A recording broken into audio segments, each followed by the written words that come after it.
السلام عليكم ورحمة الله وبركاته. الحمد لله رب العالمين والصلاة والسلام على سيدنا محمد وعلى آله وصحبه أجمعين. أما بعد. அன்புக்குரியவர்களே, கண்ணியமானவர்களே, வெற்றியின் பொழுதும் தோல்வியின் பொழுதும் நடுநிலையான போக்கை கையாள்வது நபி ஸல்லல்லாஹு அலைஹி வஸல்லம் அவர்கள் காட்டித் தந்த முக்கியமான பண்புகளில் உள்ள ஒன்றாக இருக்கின்றது.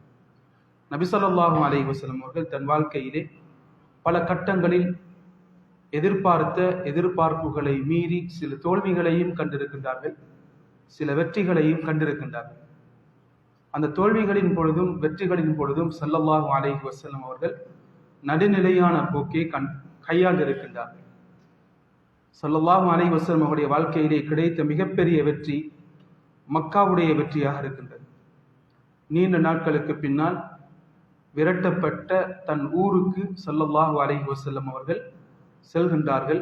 வெற்றி கொள்வதற்காக வேண்டி ஒரு மனிதர் முன்னால் சென்று சொன்னார், அல் யௌம் யௌமுல் மல்ஹமா, இன்றைய நாள் பழிவாங்கும் நாள், இன்றைய நாள் குறைஷிகளை அல்லாஹ் கேவலப்படுத்தக்கூடிய நாள் என்று சொன்னார். இதை நபி ஸல்லல்லாஹு அலைஹி வஸல்லம் அவர்களிடம் ஒருவர் சொல்லிவிட்டார். இப்படி ஒருவர் சொன்னார், யா ரசூலுல்லாஹ்.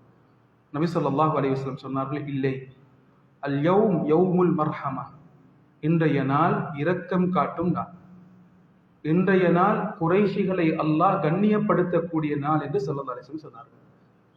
மக்காவுக்குள் எப்படி ஸல்லல்லாஹு அலைஹி வஸல்லம் நுழைந்தார்கள் என்று ஹதீஸிலே பதிவாகி இருக்கின்றது. ஒட்டகத்தில் ஸல்லல்லாஹு அலைஹி வஸல்லம் வந்தார்கள். தன் தலையை குனித்து கொண்டு வந்தார்கள். எந்த அளவு குனித்து கொண்டு வந்தார்கள் என்றால், நபி ஸல்லல்லாஹு அலைஹி வஸல்லம் உடைய தலை ஒட்டகத்தில் படும் அளவுக்கு, பட்டுவிட்டது என்று சஹாபாக்கள் நினைக்கும் அளவுக்கு தன் பணிவை வெளிப்படுத்தி கொண்டு ஸல்லல்லாஹு அலைஹி வஸல்லம் வந்தார்கள். நான் வெற்றி கொள்ளப் போகின்றேன் என்று நெஞ்சை நிமித்தி கொண்டு பெருமையுடன் ஸல்லல்லாஹு அலைஹி வஸல்லம் வரவில்லை, பணிவுடன் வந்தார்கள்.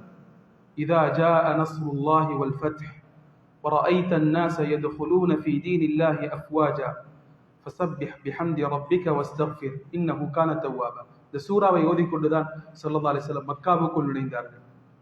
அல்லாஹ்வுடைய வெற்றியும் அல்லாஹ்வுடைய உதவியும் வந்து விட்டால் மக்கள் அல்லாஹ்வுடைய மார்க்கத்திலே கூட்டம் கூட்டமாக வருவதை நபியை நீங்கள் பார்த்தால், ஃபஸப்பிஹ் பிஹம்தி ரப்பிக், அல்லாஹ்வை புகழ்ந்து நீங்கள் தஸ்பீஹ் செய்யுங்கள், அல்லாஹ்விடத்தில் இஸ்திக்ஃபார் செய்யுங்கள் என்ற சூராவை ஓதிக்கொண்டு ஸல்லல்லாஹு அலைஹி வஸல்லம் வருகின்றார்கள்.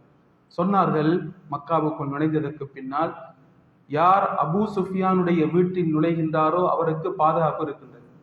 அந்த இடத்திலே இருந்த தலைவர்களை ஸல்லல்லாஹு அலைஹி வஸல்லம் கண்ணியப்படுத்தினார்கள். அந்த தலைவர்களை மதித்தார்கள். அபூ சுஃபியானுடைய வீட்டுக்குள் அனைவரும் நுழைய வேண்டும் என்று விரும்பவில்லை. அபூ சுஃபியானையும் தன் பக்கம் எடுத்துக்கொள்ள வேண்டும். இப்படிப்பட்ட நிலைமையிலே அவருடைய ஈகோ இஸ்லாத்துக்கு வருவதற்கு தடையாக அமையக்கூடாது. இதனால் ஸல்லல்லாஹு அலைஹி வஸல்லம் சொன்னார்கள், யார் அபூ சுஃபியானுடைய வீட்டுக்கு நுழைகின்றாரோ அவருக்கு பாதுகாப்பு இருக்கின்றது, யார் பைத்துல்லாவில் இருக்கின்றாரோ அவருக்கு பாதுகாப்பு இருக்கின்றது என்று ஸல்லல்லாஹு அலைஹி வஸல்லம் அவர்கள் பாதுகாப்பை கொடுத்தார்கள். வந்தார்கள். முன்னால் அனைவருமே இருந்து கொண்டிருக்கின்றார்கள். இஸ்லாத்துக்கு எதிராக செயற்பட்ட அனைவருமே இருக்கின்றார்கள். தன் சாச்சாவை கொன்ற, தன் சாச்சாவுடைய ஈரலை சப்பி துப்பிய மனிதர்கள் அனைவருமே இருந்து கொண்டிருக்கின்றார்கள். அன்புக்குரியவர்களே, கண்ணியமானவர்களே, பழிவாங்கும் சந்தர்ப்பத்திலே மனிதன் மன்னிப்பது என்பது, நீதமாக நடந்து கொள்வது என்பது குர்ஆன் சொல்லக்கூடிய முக்கியமான வழிகாட்டு.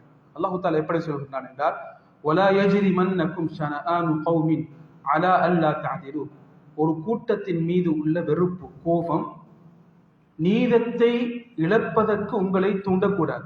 நீங்கள் ஒருவரை வெறுக்கின்றீர்கள் என்றால் சொந்த கோபத்தின் காரணமாக நீங்கள் நீதத்தை இழந்து விடக்கூடாது.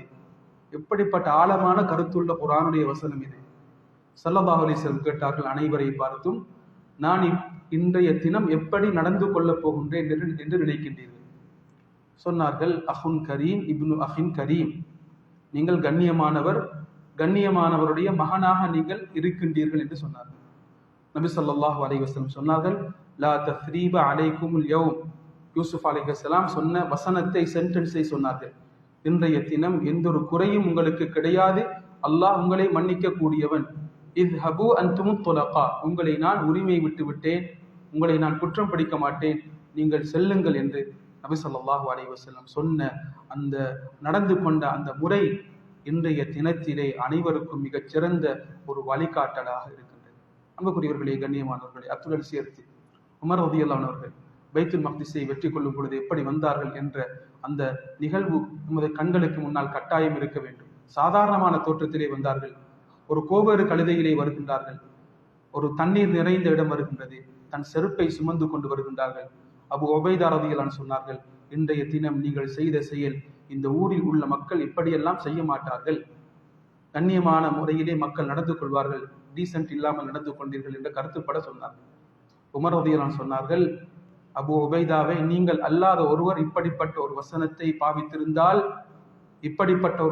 பாவித்திருந்தால் நான் தண்டித்திருப்பேன். அல்லாஹு தாலா இதன் மூலம் எங்களை கண்ணியப்படுத்தினான். பணத்தின் மூலமா, ஆட்சியின் மூலமா, இதன் மூலம் கண்ணியப்படுத்தினான். அல்லாஹ் தீனுல் இஸ்லாத்தின் மூலம் கண்ணியப்படுத்தினான் என்று உமர் ரலியல்லாஹு அன்ஹு சொல்லி ஒரு ஆடம்பரம் அற்ற முறையிலே, எளிமையான முறையிலே பைத்துல் மக்திஸை வெற்றி கொண்டது இன்றைய தினம் நாம் அனைவரும் மனதிலே வைக்க வேண்டிய முக்கியமான நிகழ்வாக இருக்கின்றது. அன்புக்குரியவர்களே, கண்ணியமானவர்களே, ஆட்சி என்பது அல்லாஹு தாலா நாடியவர்களுக்கு கற்பனைக்கு படாத முறையிலே கொடுக்கக்கூடிய ஒன்றாக இருக்கின்றது. மனிதர்களுடைய கற்பனைக்கு இப்படித்தான் இருக்கும், ஆனால் கற்பனைக்கு அப்பாற்பட்ட முறையிலே ஆட்சியை அல்லாஹு தாலா கொடுக்கக்கூடியது. இதனால் தான் அல்லாஹு தாலா மாலிக்கல் முல்க், அரசர்களுக்கெல்லாம் மிகப்பெரிய அரசனே, நீ நாடியவர்களுக்கு ஆட்சியை கொடுப்பாய், நாடியவர்களிடமிருந்து ஆட்சியை பிடுங்கி எடுப்பாய் என்று அல்லாஹு தாலா சொல்லி இருக்கின்றான். இன்றைய தினம் நமது நாட்டிலே ஏற்பட்ட தலைமைத்துவம், அதில் நம்மில் சிலர் அதற்கு ஆதரவை கொடுத்திருப்போம், அதற்கு எதிராக நாம் சில சந்தர்ப்பங்களில் இருந்திருப்போம். அல்லாஹுடைய தீர்ப்பு இப்படித்தான் தெரிவு செய்யப்பட வேண்டும் என்று வந்திருக்கின்றது. இதற்கு நாம் முழுமையாக கட்டுப்படுவோம். இரண்டாவது, நாம் அனைவரும் துஆ செய்வோம், யா அல்லாஹ், இந்த ஆட்சியின் மூலம், இந்த தலைவரின் மூலம் பல நனவுகளை இந்த நாட்டுக்கு உண்டாக்கிவிடு.